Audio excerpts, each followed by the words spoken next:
In this video, we're talking about pride as moral ambitiousness from Chapter 8 of Leonard Peikoff's book, Objectivism, the Philosophy of Ayn Rand. Stay tuned.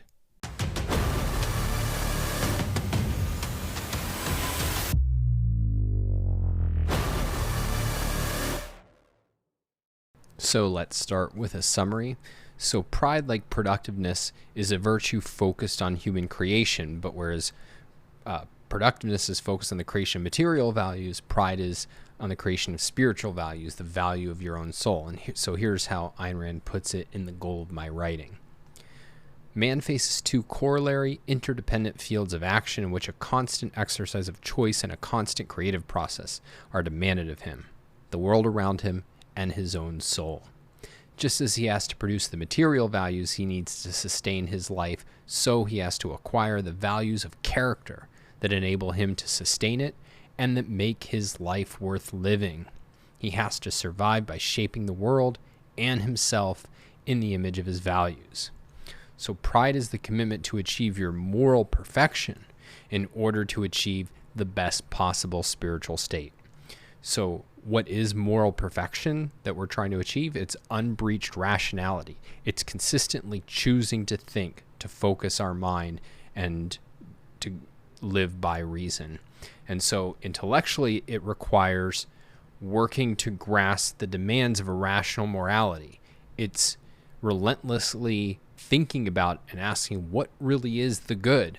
And then existentially, it means practicing the good, and not just practicing it in kind of isolated snatches. It's practicing it until it becomes second nature, which doesn't mean automatic. It means that it's characteristic of you. It's building into yourself a good moral character. The reward for pride we get is precisely because it is practicing a rational code of morality consistently. It's all of the values that a rational morality makes possible, but there's a special emphasis that we get from Leonard on the value of self-esteem. Remember that we talked about the three cardinal values of objectivism as reason, purpose, and self-esteem, and all of the virtues are necessary to achieve those values. But we've seen the way in which there's a kind of special connection between rationality and reason, between productiveness and purpose, and here we're getting that there's a special connection between pride and self-esteem. And self-esteem, Leonard's one of the ways he puts it is, it's I can achieve the best and I deserve the best I can achieve. I am able to live and worthy of living. And that's in essence, the objectivist definition of self-esteem. It's the conviction that one is able to live and worthy of living, or worthy of happiness. And we get that self-esteem, to say it's a value is to say that it's not a luxury, it is a vital human need. And the reason that it's a human need is because we are volitional, and a volitional being cannot pursue their self-preservation and happiness as a goal unless they feel qualified in the sense that they can fulfill the demanding requirements of self-preservation, and that they're worthy of the goal that they're pursuing. They're worthy of life. So they're qualified both in terms of ability and of value. We also get, though, that self-esteem has to be based on rational standards, that from objectivism, it's unbreached rationality is how we should gauge, am I good or not? Am I able and worthy to live? But that standard is not automatic. Like any emotion, the standards that people can use to evaluate their self-esteem can be wrong. And so often people hold irrational standards, such as the second-hander who says, I'm good because people like me, or I'm good because I sacrifice for others. And there's more understandable kind of cases where people judge themselves by standards that they can't live up to. So if you think about the kind of perfectionist who basically beats himself up, but he can't actually achieve something that nobody could achieve. Or if you want to connect it to what we talked about in the metaphysical and the man-made, it's often that they are holding themselves to a standard of that which is not open to choice.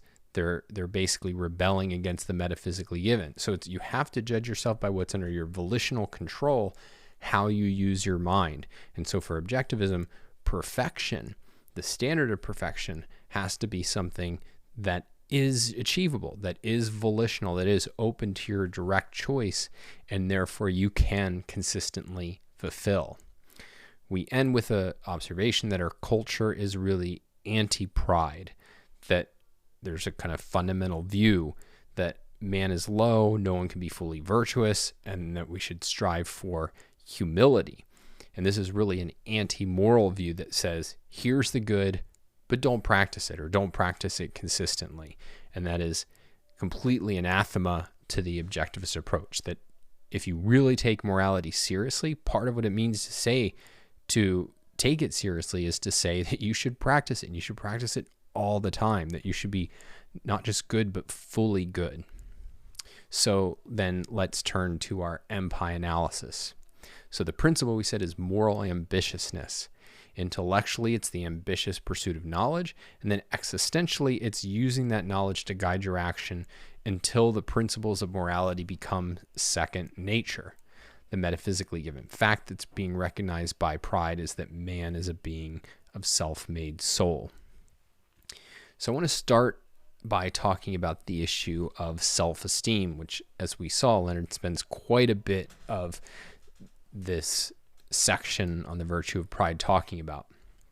So one of the ways to think about the three cardinal values of objectivism, and again, that's reason, purpose, and self-esteem, is that a lot of human psychology is determined by a person's relationship with these three values, that they hold the key to understanding yourself and understanding other people.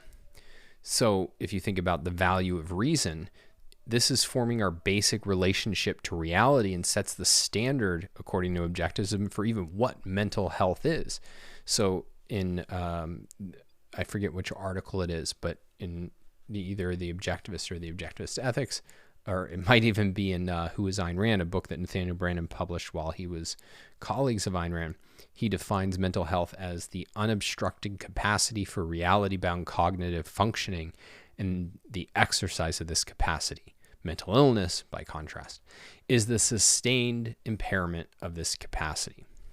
Or if we think about purpose, purpose means to be in control of your mind and your life, and many psychological challenges that people face are really rooted in a feeling of being out of control or attempts to gain control over their life, and sometimes really wrong ways of attempting to gain control over their lives. So you can think about something, if you're at all familiar with obsessive compulsive disorder, a lot of it is a feeling of there's things out there that are threatening that I don't feel in control of. And then you have certain kind of rituals and practices that are kind of attempts to quell that anxiety and gain some sense of control, even though it's not a real form of control. And so in terms of purpose, the way Ayn Rand kind of elaborates this point is, if you recall our discussion, essential purpose, she talks about how that serves to integrate all the concerns of our lives, establishes a hierarchy of values. But she talks about, a person without purpose is lost in chaos. He does not know what his values are.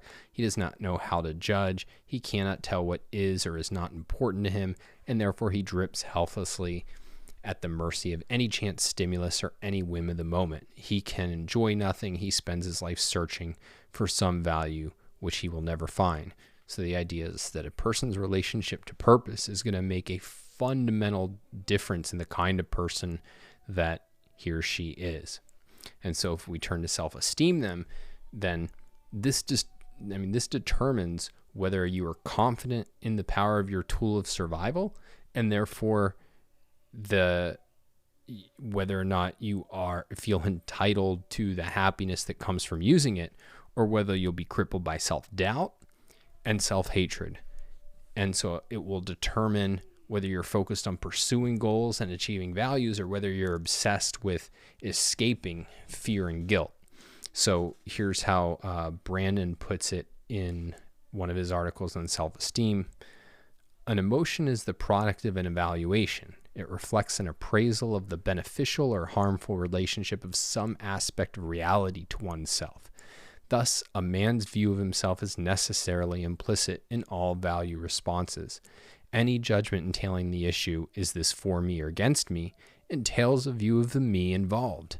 His self-evaluation is an omnipresent factor in man's psychology. The nature of his self-evaluation has profound effects on a man's thinking process, emotions, desires, values, and goals. It is the single most significant key to his behavior. To understand a man psychologically, one must understand the nature and degree of his self-esteem and the standards by which he judges himself. And so, why is self-esteem so important? Why does objectivism regard it as kind of the central issue in human psychology, or at least Rand and Brandon certainly think about it that way? Leonard explains the root issue when he says a volitional being cannot accept self-preservation as his purpose unless, taking a moral inventory, he concludes he is qualified for the task, qualified in terms of ability and value. And so if you think about ability, think of when you procrastinate. And sometimes it's that the task is simply unpleasant, like going to the DMV. I don't want to do that. But often it's because of a fear that you can't do what it is you're supposed to do. And so your mind's rebelling at doing something that seems really fruitless. And so if you think about how that kind of procrastination can hold you back, whereas if you felt totally confident that, all right, I can tackle this demanding challenge, you're far less likely to procrastinate, which means you're far more likely to tackle and achieve that challenge and waste a lot less time doing it. You're more efficacious because you believe you are efficacious, or you have that conviction that you're efficacious. In terms of value, I mean, you can think about the kind of example of, you see an attractive man or woman, assuming you're single, and if you don't feel worthy of them for some reason, and maybe it's kind of a fundamental unworthiness, but even just take something a little bit more, a less kind of fundamentally psychological, but just like, you're not dressed very well, and, your friends dragged you out to like some fancy place and you just feel out of place, or, any sort of dynamic like that where you feel like, all right, I'm not up to this person that I'm approaching. You're not going to approach, and you're going to potentially miss out on a big value. So it's in not feeling worthy, you're not going to take certain actions, or even assuming you do take certain actions. I mean, one of the dynamics in relationships, forget approaching the person, is people will end up in relationships where they don't feel worthy of someone. They end up pushing them away and sabotaging the relationship. And even though they had a chance at that value and even had it for a while, they couldn't enjoy it and they couldn't sustain it because they didn't feel worthy of it. So to take actions that your life and happiness requires, you need to feel able to achieve the goals that you set out to achieve and worthy of achieving them and worthy of the happiness that comes from achieving them. Otherwise, you won't act, you'll lower your sights, you'll self-sabotage, and so this is the core of your need for self-esteem.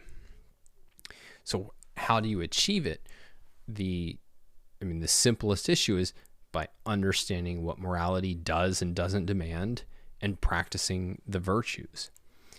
Now, there's a caveat to that, and we've talked about this before in various ways, but it's that a perfectly moral person can still suffer from self-esteem challenges because of psychological problems usually developed when you're young, and probably things that I don't even know about or haven't thought about, but there's things outside of your control that I think can influence your level of self-esteem.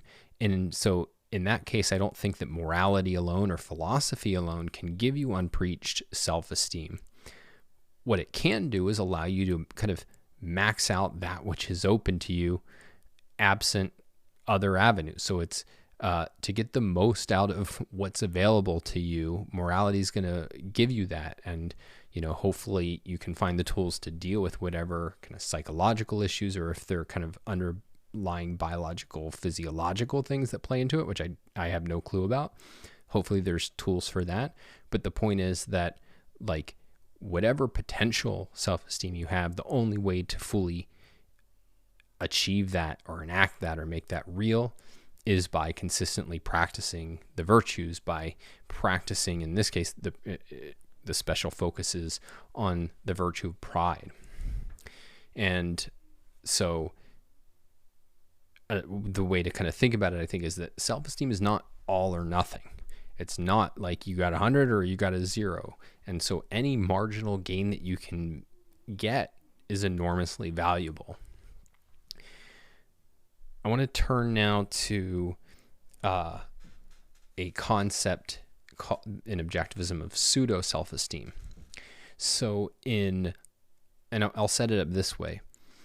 In Onkar Ghatel's chapter or one of his chapters in the Blackwell Companion to Ayn Rand, he has a piece called Self-Made Soul. And he argues that, quote, Rand envisions 3 basic possibilities for the creation of self-esteem, which admit of many or much variation within them. And so the first is the person basically of unbreached self-esteem, unbreached rationality rather, who judges himself by the correct moral standard. So it's you in practice live a fully rational life, and you're judging yourself by fully rational standards. And so that's full self-esteem. The second is the person who is fully rational, but judges himself by, as Onkar puts it, improper metaphysical or moral standards. And so you can think of the perfectionist, as we talked about, or you can think of Hank Rearden from Atlas Shrugged, where he's judging himself in part by society's moral standards, and he doesn't fully agree with them, but he can't reject them. He thinks there's something right about them, or something at least that he doesn't know how to challenge. And so it's not that his self-esteem is absent. Indeed, he feels a tremendous amount of self-efficacy, of his ability to cope with the challenges of reality. But his self-esteem is impaired because he doesn't feel fully worthy of the happiness that he is morally entitled to. And then the third, Onkar argues, is the person who's characteristically irrational. And the way Onkar puts it is the consequent experiences of metaphysical self-doubt and moral guilt are intolerable. Rand argues, therefore, that individuals who fail to earn genuine self-esteem fake its possession. They erect some form of pseudo self-esteem. And I think the concept of pseudo self-esteem is one of the most pregnant ideas in objectivism, or I don't even know if you would include it in objectivism, but to come out of the objectivist view of the world. And I mean, the idea is all over Ayn Rand's novels, though the main theoretical source is from the Objectivist newsletter, I think a 2-part article by Nathaniel Branden called Pseudo Self-Esteem. So Branden puts it this way: pseudo self-esteem, an irrational pretense at self-value, is a neurotic device to diminish anxiety and provide a spurious sense of security, to assuage a man's need of authentic self-esteem while allowing the real causes of its lack to be evaded. A man's pseudo-self-esteem is maintained by 2 means: by evading and repressing ideas and feelings that could affect his self-appraisal adversely, and by seeking to derive his sense of self-efficacy and worth from something other than rationality, some alternative value or virtue which he experiences as less demanding or more easily attainable, such as doing one's duty, or being stoical or altruistic or financially successful or sexually attractive. And so you can see how it's anything that you can plug in for "I'm good because." And then if you just think about all the people you see, you can get a sense of what really makes somebody tick is they're like, "I'm good because," and they probably can't articulate it. But if you think about like Peter Keating, it's "I'm good because people approve of me." Or if you think of Ellsworth Toohey, it's "I'm good because I have power over others." And if it's I'm going blank on her name, but one of the Ivy Starts, it's "I'm good because I'm spiritual, not material." So there's all kinds of forms of pseudo self-esteem that people can set up. And the essential issue is that a person sets up a clash between, or the essential problem really, is that a person sets up a clash between perceiving reality and preserving a self-esteem. And you can think from the objectivist perspective, it's achieving self-esteem is fidelity to reality, but pseudo self-esteem is all about is when what is holding up your pretense at self-esteem is put above reality. And reality becomes a threat to your sense of self-esteem. And as an aspect of having this clash between perceiving reality and preserving self-esteem, this kind of person with pseudo self-esteem sets up a clash between pursuing values and preserving his self-esteem, between pursuing real values, things that actually are good for his life, and his self-esteem. Because what he pursues aren't genuine values. It's to the extent that he's operating on sustaining a phony self-esteem, he's seeking what Brandon calls defense values that ward off fear or guilt. So they're not positives. When Peter Keating is trying to get somebody's approval, it's not any real value. It's not something that actually makes his life better. What it does is it wards off his sense of fear that he's no good, and his fear of living by his independent judgment. And so Brandon puts it this way: the principle that distinguishes the basic motivation of a man of self-esteem from that of a man of pseudo-self-esteem is the principle of motivation by love versus motivation by fear, which we talked a little bit about in the past video. And again, I think it'll come up more later in OPAR, I think in the chapter on happiness. But one way to think about the contrast between self-esteem versus pseudo-self-esteem is, you can almost think about it graphically, like in terms of, one of the, a line graph is, if you're run by pseudo-self-esteem, you'll have these wild swings. It's like, I'm amazing because I got somebody's approval, or it's I'm nothing because I got, criticized or something like this. And it's just up and down. I'm amazing because I got a girl in bed, and I'm a complete loser because I got rejected. It's, I got my name in the paper for writing a big check to a charity, and it's, the next morning when I wake up and look around and feel lonely and guilty for being rich, and whatever the case may be. Whereas a person of high self-esteem, by contrast, they'll have up and down variation in how they feel about themselves. And occasionally there can be a huge breakthrough where they feel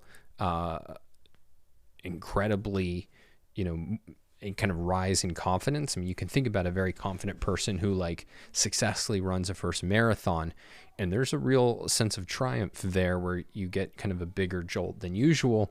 And sometimes there'll be, a huge letdown, like maybe they make an out of character bad choice that, they really kind of disappointed a friend or something like that.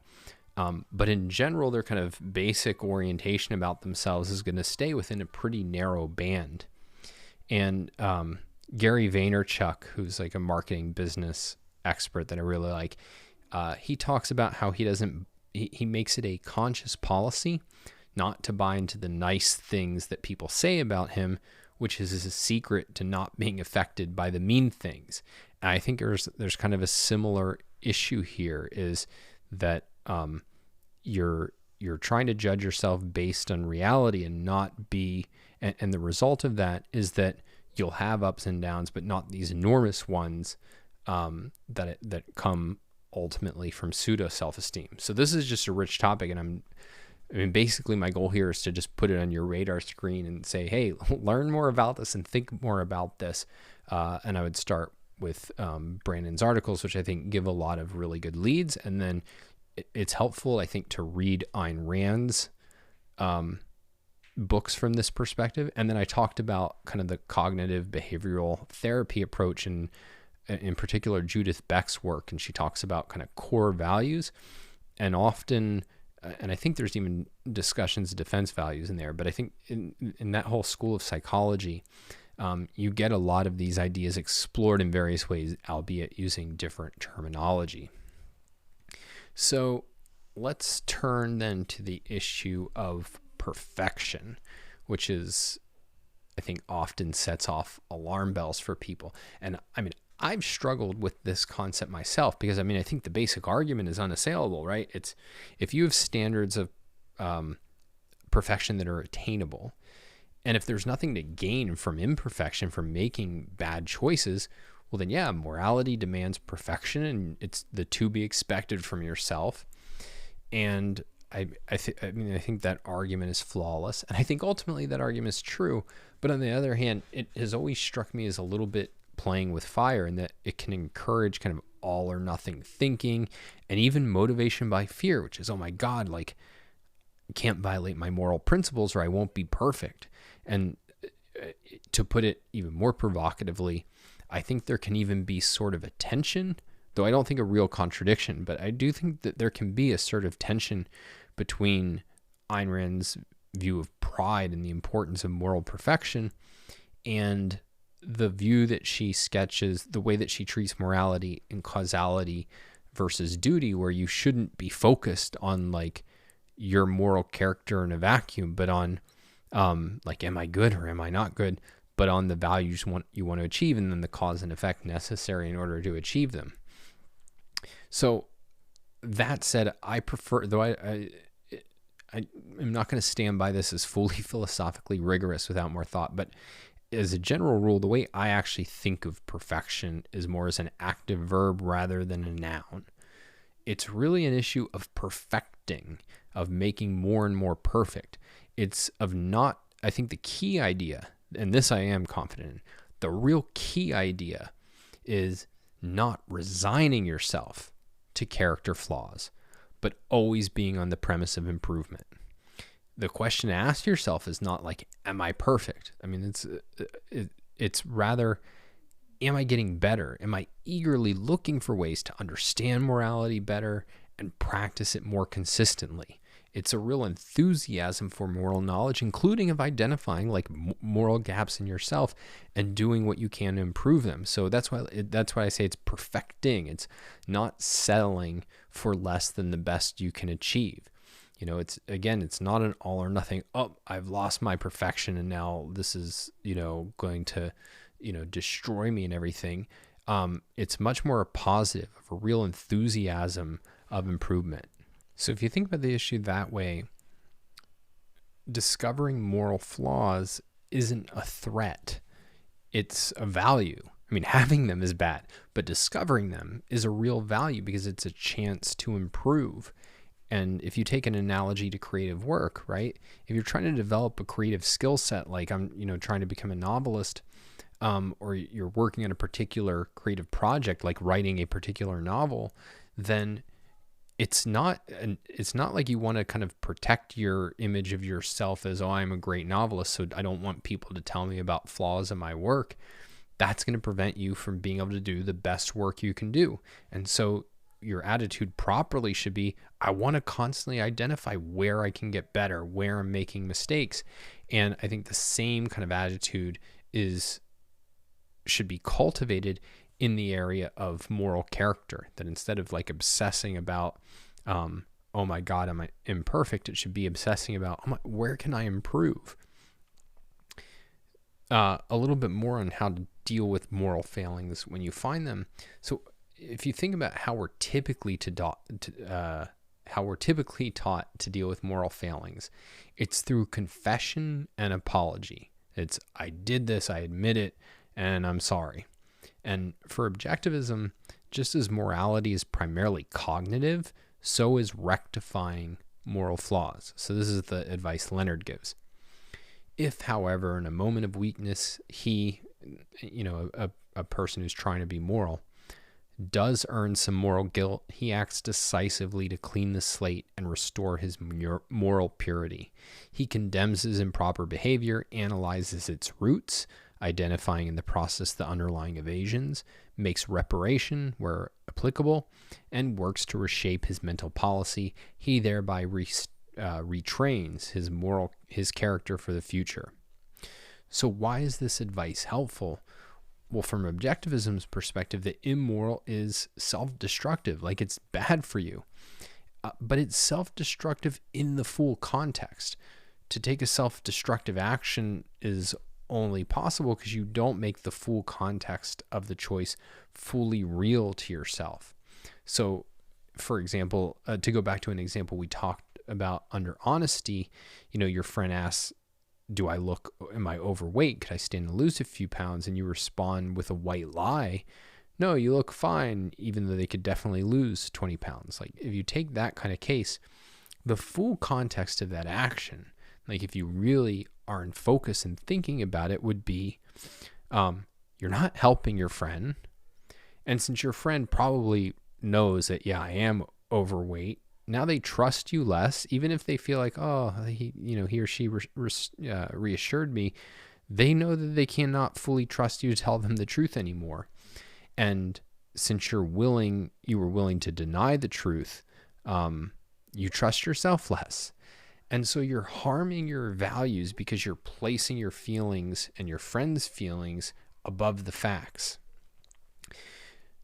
Now, if all you did in that kind of case was experience a pang of guilt and come back the next day and say, actually, I lied, you could stand to lose some weight, I'm sorry. Well, that's great. At least you're acknowledging reality, but you're still being guided by your feelings. Only now it's the feeling of guilt instead of the feeling of discomfort, right? And so what are you going to do, and what are you going to trust yourself to do next time you're in that uncomfortable situation? Now contrast that with with actually conceptualizing the issue. Okay, I was acting in the premise that it's wrong to name facts if they give rise to uncomfortable feelings in me or in others. Well, why is that? And you might think, oh, well, maybe it's, I fear people will think I'm cruel or they won't like me. But then you would check that and say, well, no, look, when I lie, I hurt my friends, I lose their respect, I lose my self-respect. And then you come up with a strategy. Next time I feel discomfort in that kind of situation, that'll be, a signal to remind myself, like, no, I need to tell the truth. And if I can't bring myself to do that for some reason, maybe I'll just say, like, I don't feel comfortable answering that question or answering that kind of question. And I'm not saying like that's the full analysis one should do. And you could ultimately go very deep, potentially, where you can identify perhaps even kind of like, very deep psychological and developmental roots. But it's that kind of thinking. If you just take it that much, which approach do you think will actually lead to improvement versus the just sheer, like, I did it, I'm sorry, which again, better than nothing. But there's just so much we can do cognitively with a bad choice that will really help us regain our confidence and make better decisions going forward. Though I want to say a little bit more about the nature of moral failings in general, because I said almost in passing, I think that a moral failing or a bad moral choice amounts to not seeing things in the full context. And that's not quite right, because what it assumes is that we all automatically want to do what's good for us, and it's just an issue of bringing that knowledge into full awareness, and then we'll automatically do it.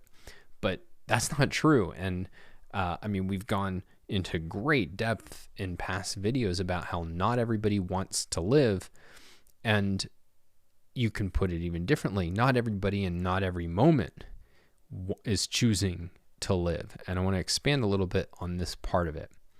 When we do something immoral, there's really two possibilities that are on the table.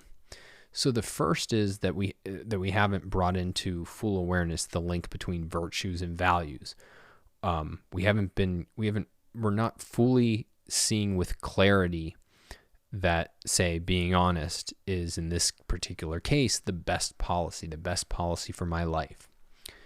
But we can also be rejecting in that moment happiness as our goal.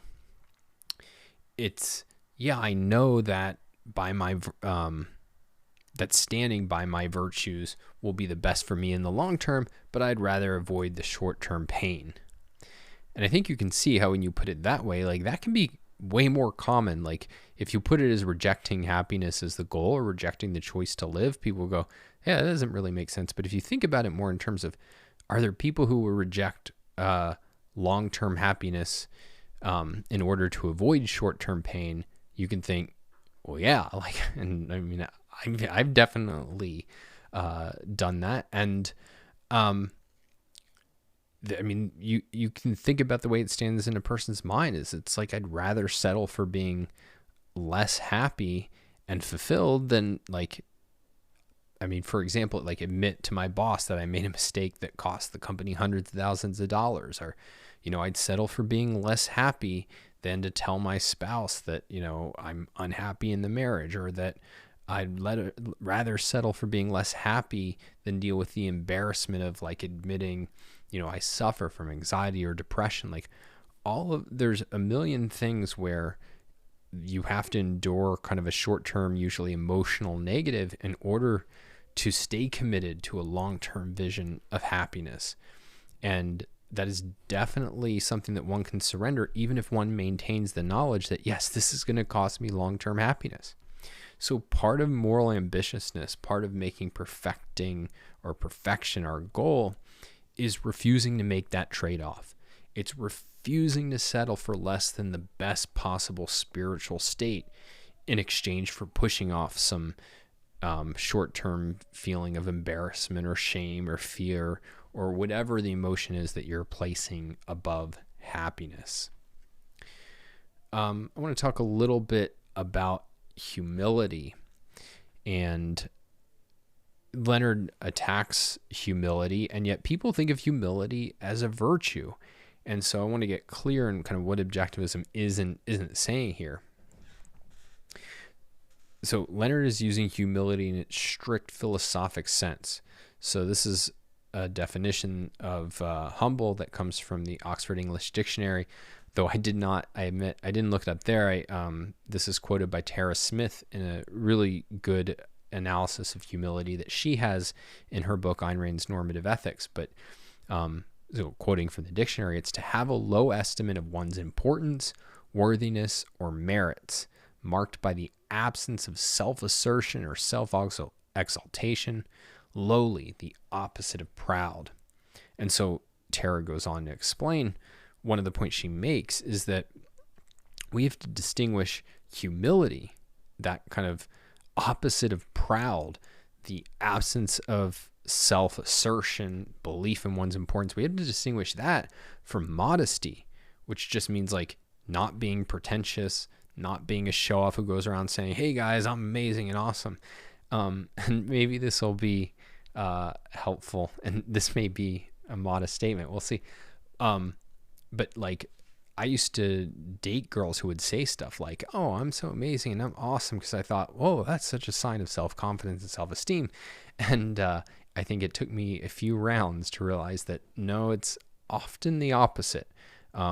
I think a person of self-esteem will not deny their legitimate achievements and goodness, but they definitely don't go around talking about how amazing they are. That's usually a sign of self-doubt. That said, I don't even think modesty is an unqualified virtue. A person should be realistic about their strengths and weaknesses and their, failures and their achievements.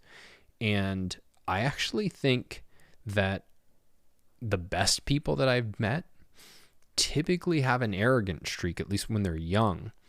And I think it's good that they have this. And so if you think about the position of like a 22-year-old, right? They're about to go out, and if they're at all ambitious, like they want to have an impact on the world, and they haven't been tested yet. They don't really know what they're made of and what they can accomplish, because they haven't really accomplished anything yet. I mean, they very likely know that they're more intelligent than the people around them. They're more thoughtful. They're more creative in certain ways, but they don't really have a sense of what their limits are and how they fit into the world as a whole. And so like, they better damn well have an exaggerated sense of their abilities if they're going to achieve everything that they're capable of achieving. Like, if you don't run into a wall and go, oh, maybe I'm not as capable as I thought, well, then you're not going to be as capable as you can be. And so I think modesty actually properly and rationally comes from experience. It's discovering over time the true limits of our abilities. So here's my rule of thumb, which is that a person of genuine self-esteem will very likely be arrogant at 20 and modest at 50. And a person of low self-esteem will often be modest at 20 and arrogant at 50. Some practical advice. I mean, I think this has been a very practical topic, so I'll just end by reading what is my all-time favorite Ayn Rand quote, which is on pride. Pride is the recognition of the fact that you are your own highest value, and like all man's values, it has to be earned. That of any achievements open to you, the one that makes all others possible is the creation of your own character. That your character, your actions, your desires, your emotions are the product of the premises held by your mind. And just as man must produce the physical values he needs to sustain his life, so he must acquire the values of character that make his life worth sustaining. That as man is a being of self-made wealth, so he is a being of self-made soul.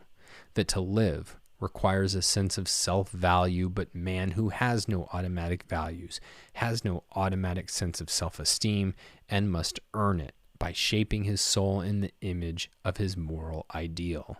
In the image of man, the rational being, he is born able to create, but must create by choice.